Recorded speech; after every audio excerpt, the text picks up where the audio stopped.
જય શ્રી કૃષ્ણ. જય હો, મંગલમય હો. પ્રભુને પામવા, કોઈ પણ દેવને પામવા 8 પગથિયા છે. 7 સુધી આપણે ચડવાના છે. આપણે 8મે પગથિયે હાથ લંબાવીને કિનારે ઊભો છે સાક્ષાત પરમાત્મા. જેમ બાળક ડગમગ ડગમગ ઊભો થાય, પછી ચાલે, પછી મમ્મી ને પપ્પા આમને સામને બેઠે અને કહે, આવો આવો બેટા, આવો આવો બાબુ, આવો બેટા, ચાલો બેટા, અને બાળક ચાલે. ધીમે ધીમે ડગલા ભરીને પપ્પા તરફ જાય. 2 ડગલા બાકી હોય અને પપ્પા એકદમ એને ખેંચી લે. બસ તેવું જ પરમપિતા પરમેશ્વરનું છે. પ્રભુને પામવાના 8 પગથિયા છે. એમાં પહેલું પગથિયું છે પ્રયત્ન. પ્રયત્નાદતમાનસ્તુ યોગી સંશુદ્ધ કિલ્બિષ. પ્રયત્ન તો યોગીઓને પણ કરવો પડ્યો છે. ત્યાર પછી પ્રયત્ન સાધના બની જાય. હા, સાધના એટલે તપ. તત્વ માટે પરિશ્રમ. પ્રયત્ન એટલે તત્વ માટે પરિશ્રમ, એને પ્રયત્ન કહેવાય. બાકી તો આપણે આખો દિવસ તપ કરતા જ હોઈએ છીએ બધી વાતોનો. ચોથું સાતત્ય. આ પ્રયત્નમાં સાતત્ય હોવું જોઈએ. આજે કર્યું 10 દી પછી મૂકી દીધું, ના ચાલે. 5મું તત્પરતા હોવી જોઈએ. સમયસર સાતત્ય હોવું જોઈએ. આજે 9 વાગે પૂજા કરી અને પછી 2 વાગે કરી, એવું ના ચાલે. તત્પરતા હોવી જોઈએ. પ્રભુ મારી રાહ જુએ છે. 6થું તલ્લીનતા હોવી જોઈએ. હાથમાં કોઈ પણ જાતનું કાર્ય લઈને તલ્લીન ના થવાય. જ્યારે આગળ મેં કહ્યું છે 2 દિવસ પહેલાં કે આપણે તો ફોન લઈને પૂજા સેવામાં બેઠા હોઈએ, ત્યાં ના ચાલે. 7મું તદ્રુપતા. જે કરીએ છીએ એમાં ઓગળી જવું, આ તદ્રુપતા છે. બહુ આ 8 પગથિયાની વાત કરું ને તો ઓછામાં ઓછા 1 મહિનો ચાલે. આ તો બગીચાના ફૂલો જોતા જઈએ અને બહાર નીકળતા જઈએ.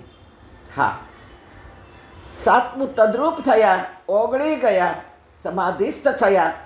પછી 8મું પગથિયું આપણે ચડવું નહીં પડે. પ્રભુ હાથ લંબાવીને ઊભા છે. હા, ભગવાને ગીતામાં પણ કહ્યું છે કે આ હર પલ બદલનારો, જૂઠો, ડરાવનાર, કપટના કિનારાવાળો, ઝેરી મગર માછલાથી ભરેલો આ સંસાર સાગર છે. જે કોબરાઓ સર્પોની જેમ સરકવાવાળો, મીઠું જેમ મીઠું નથી, ખારું છે. અને છતાંય આપણે એને મીઠું કહી છે. મીઠું કહેનાર હકીકતમાં ખારું છે. જાણીએ છીએ છતાં મીઠું કહેવું પડે છે. કારણ કે main is A social animal. આપણે આ સોશિયલ એનિમલ છીએ. આપણે વ્યવહાર, વાણી, વર્તનથી ખારા ખોટા સંબંધોને ખારા નથી કહી શકતા. મીઠા બોલા જ કહીએ છીએ અને મીઠા બોલા જ કહેવાય. આ શબ્દો આપણા માટે પણ છે. આ શબ્દોની ભયંકરતા કેટલી મોટી છે કે કલ્પના નહીં થાય. અને છતાંય સ્વીકારવું પડે કે ના, આ સંસાર સાગર છે. પણ એ સાગરમાં કેટલા બધા સર્પો છે, કેટલા બધા જલઘોડાઓ છે, કેટલા બધા વિષથી ભરેલા માછલાઓ છે, મગરો છે. હા, બસ એક જ વાત છે જીવનમાં કરવાની. સંસારના સંબંધો સર્પોની જેમ સરકે, પરિતાપના પ્રવાહોમાં મન અમારું ભટકે. શ્રદ્ધાના પુષ્પ ખીલવો, શ્રદ્ધાના પુષ્પ ખીલવો, જીવનની વાટિકામાં.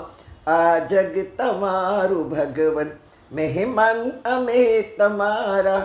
જેમ રાખશો અમોને, રહેશું થઈ તમારા. હા, જીવન વાટિકામાં ભગવાન અમને શ્રદ્ધા આપો. બસ જેમ ડગું ડગું ચાલતા બાળકને પપ્પા 2 હાથ ફેલાવી અને બચાવી લે, તેવી રીતે પ્રભુ પણ આપણને બચાવવા માગે છે. 2 પગથિયા ચડવાની તકલીફ શા માટે કરવા દે ભગવાન? સીધો જ ઉડી અને ભગવાન હાથ લંબાવી દે. બાળકને પણ ખબર છે કે હવે ભગવાન, હવે મારા પપ્પા મારા ભગવાન છે, એ મને હવે નહીં ચાલવા દે.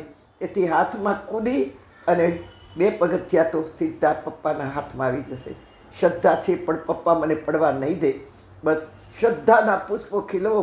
બાળકને વિશ્વાસ નથી, વિશ્વાસઘાત થાય, પણ બાળકને શ્રદ્ધા છે મારા પિતા મને પડવા નહીં દે. બસ શ્રદ્ધા રાખીને રાહ જોવાની છે, બીજું કંઈ જ કરવાનું નથી.